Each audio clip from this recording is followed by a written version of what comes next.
and say your daughter, God forbid, your daughter's been in an accident, they're rushing her down to your ambulance to tap her hand.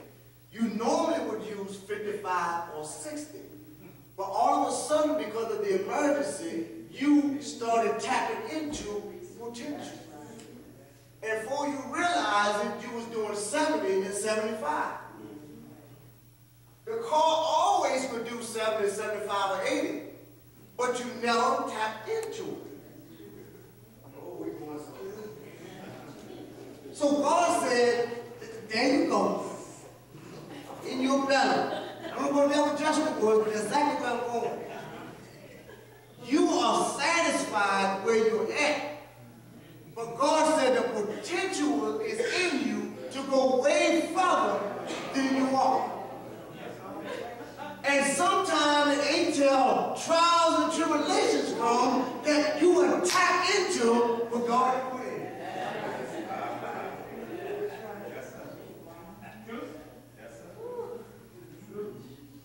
Did I tell the truth? Yeah. You get in it. We get in a comfort zone. And we cruise along at 55 or 60. And God said, I will put more in you than that, Ernie.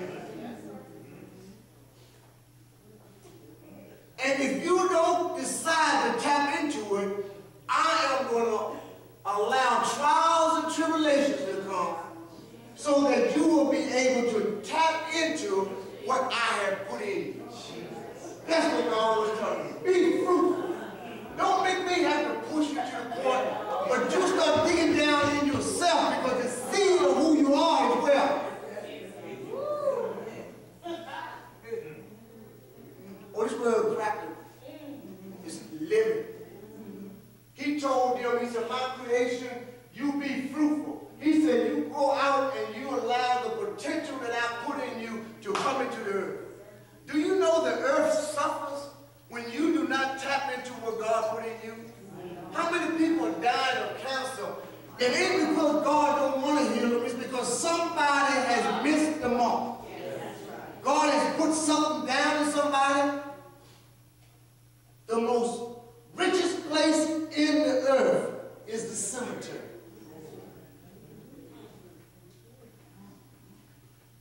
People have died with books that were never written, poems that were never read, songs that were never sung, because they were not being fruitful.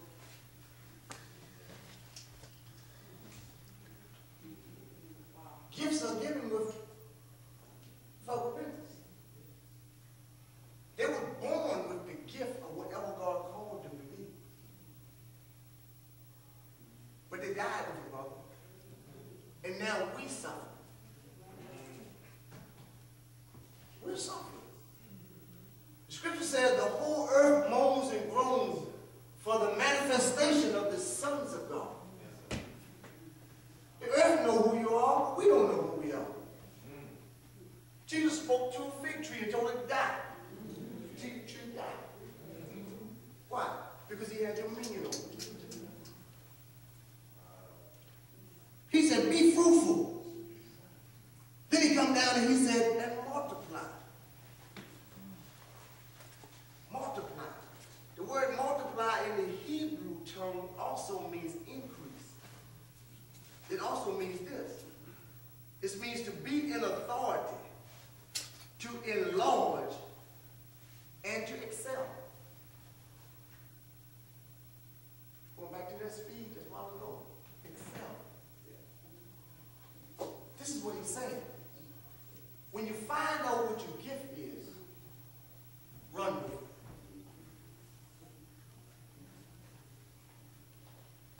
When you find out what your gift is, run with it. Don't walk. Everybody walking. Run with it. With authority.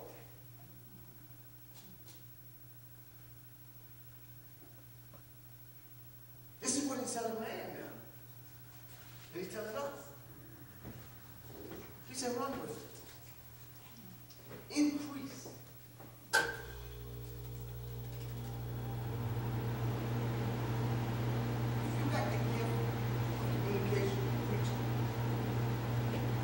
Every time I walk past you, something. What do you do? Why? Because his anointing causes me to work. He taxing sometimes when he call me, we get on the phone, or everything got the lights off. So, talk to him. And most times he talks to me. Almost. But there are some things that when we connect, we begin to push each other. We begin to run with some things. Because why? We are multiplying. He might get a kingdom revelation he called me with.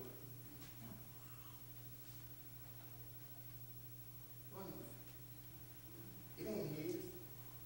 It's God's. And when God send me out sometimes somewhere to speak, what he gave him, sometimes I will use it. Multiply. And some things God give me to him, he will use it. You get preachers say, oh, they just copycats. They're arrogant. They stuck within themselves. You don't understand what it means to be fruitful and multiply. Selfish. It ain't the kingdom, they keep it anyway. But then he came down, listen what else he said. He said, and replenish the earth.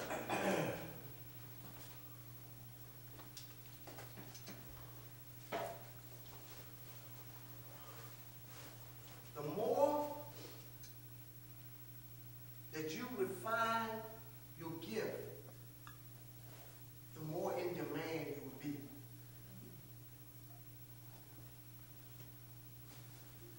Renee, the more you refine your gift, the more in demand you will be. Did they call you? Told you they want you for this position? They saw the refining of your gift. The more you work at what God has given you within you, the more in demand you will be. I mean, the more they'll seek you out. They come look for you. And God puts a big light around you. They said, that's the one.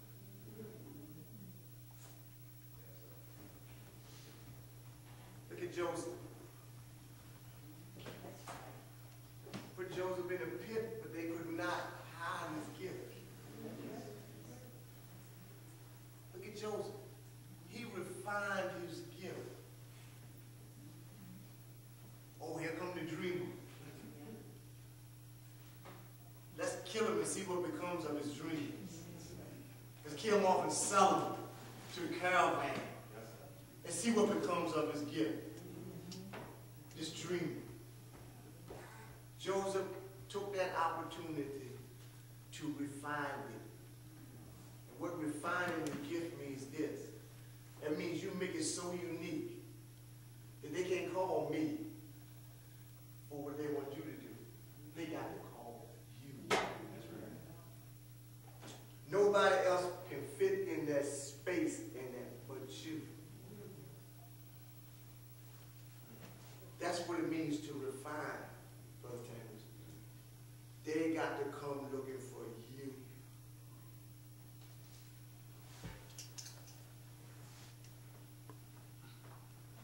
The company that I work for, they got small concrete boards, and I'm on Matthew then, and they got a small board in Richmond. They don't call me.